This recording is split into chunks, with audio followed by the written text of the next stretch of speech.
Welcome to this, not only to our Facebook Live, this also will eventually become a podcast. You know, there's so many things going on in the world today, and it's so fast-paced, it's just hard to keep up with all the critical stories that people need to be aware of. We talk about the persecution of Christians in different areas around the world.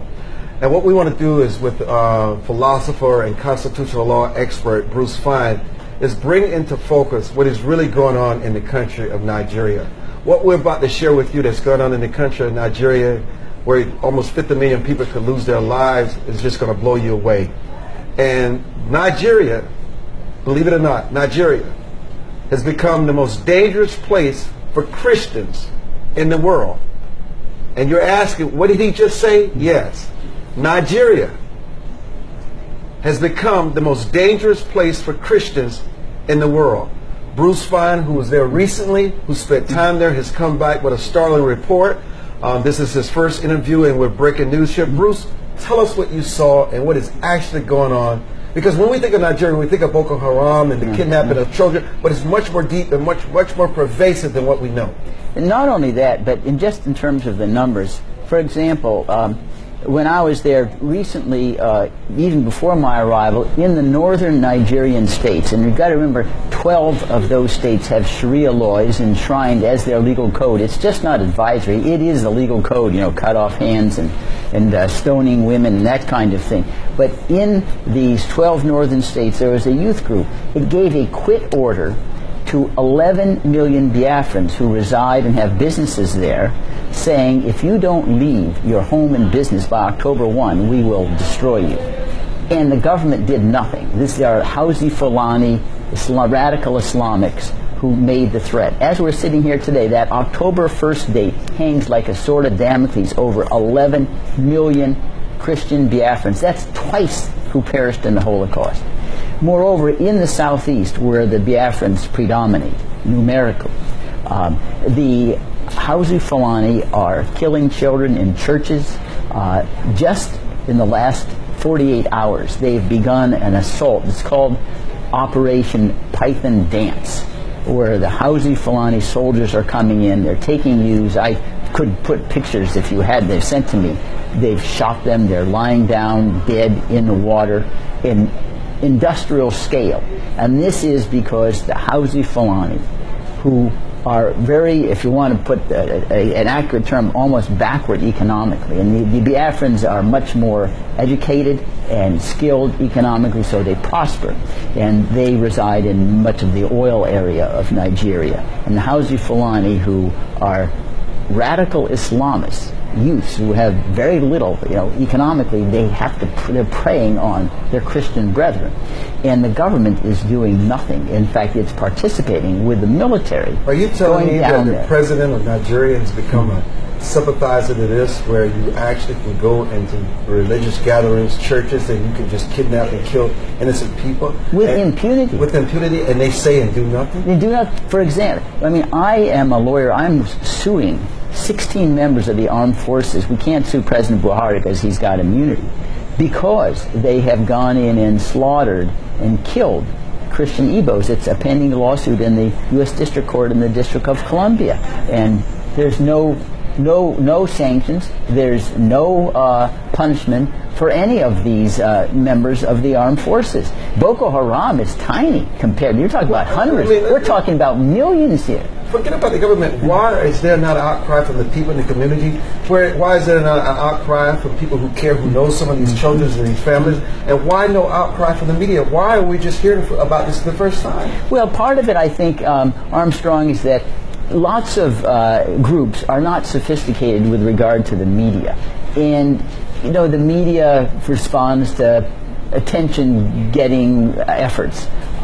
And when you have basically a boycott, and I can guarantee if you're a reporter, you're not going into Enugu, that's the capital basically of Biafra, because it's difficult to get there, and so they don't cover it. And in part, too, I think President Buhari has done a good snow job. He came here about a year ago during the Obama administration. He spoke at the Peace Institute of all places while he's conducting war against his own people. And it's, and you're right, the idea is, well, he's fighting Boko Haram, so we'll kind of squint at all the other things that he's doing. We sell him arms, and from time to time, Nigeria has oil. We have to keep them like Saudi Arabia in our good graces to get the oil flowing, and it's a total marginalization of a whole staggering number of people simply because it doesn't follow into the real politique of the time. How many people have died? Well, tens of thousands, and it's hard to keep the numbers there. I mean, if you just look at the row on row of these youths, bloodied, dead. You actually saw? No, they're the pictures. I just got them in the last 48 hours, where I'm being sent these pictures on Facebook and on Twitter, and some of it is video. Where's the United Nations? Yeah, that is a good question. Where it's like Rwanda all over again, right? This is genocide. Yeah, it is. Because the definition of genocide is attempting to exterminate in whole or in substantial part because of your religion or ethnicity. And this is both. It's their Christian religion, their ethnicity is Igbos. They want to destroy them, plunder all of their property. And you'd figure, well, where is the United Nations? Where's the High Commissioner on Refugees and on Human Rights? Right now, he is, at least he's deploring Burma's expulsion of and I don't want to exonerate them, of Muslims into Bangladesh, and this is on a scale that makes Bangladesh Muslims in a tea party. But you're making President Buhari of Nigeria, you're describing someone who is as if worse than ISIS. Because he does it under auspices of his leadership as a head of state. Yeah. I mean, and what he's inflicting upon the people of his country is nothing like we've seen anywhere. Yeah, well, that is exactly right. It's really good. I don't know whether I'm a little bit older than you. Maybe I don't look at the effort, the Biafran War in 1967 to 70. 2 million Biafrans died in that war, and it was provoked by similar kinds of sense of persecution and marginalization of the Igbos, in part because Nigeria really should have never been a country that tried to combine Yoruba and Hausa Fulani and Igbos under a single roof. It just didn't make any sense.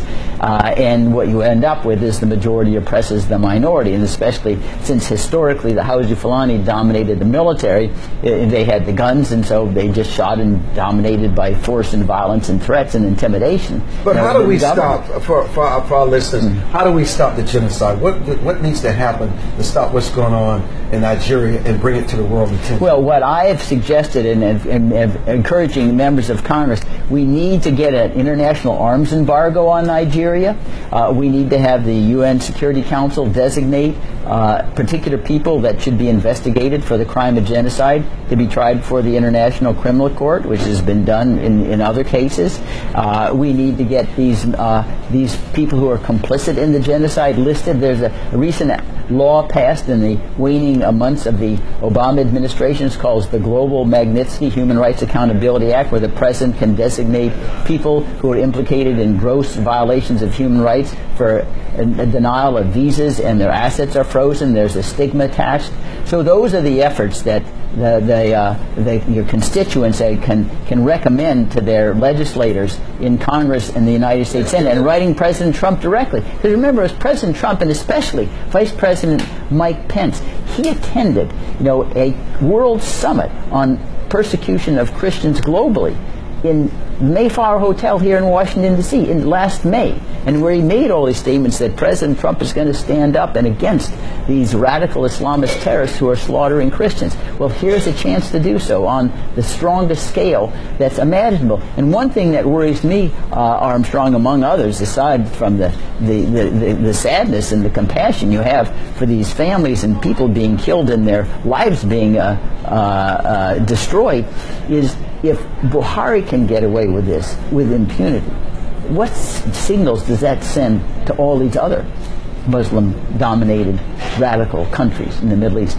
We don't have any price to pay. With all the focus on North Korea and its bloody dictator, I mean, this guy also compares in comparison to what's going on in Nigeria. Let me ask you this.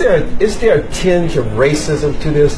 The fact that Nigeria would be seen as a country of Africans. If this were a country where the Buhari was, let's say, a colonialist or a white head of state, would this be a different issue?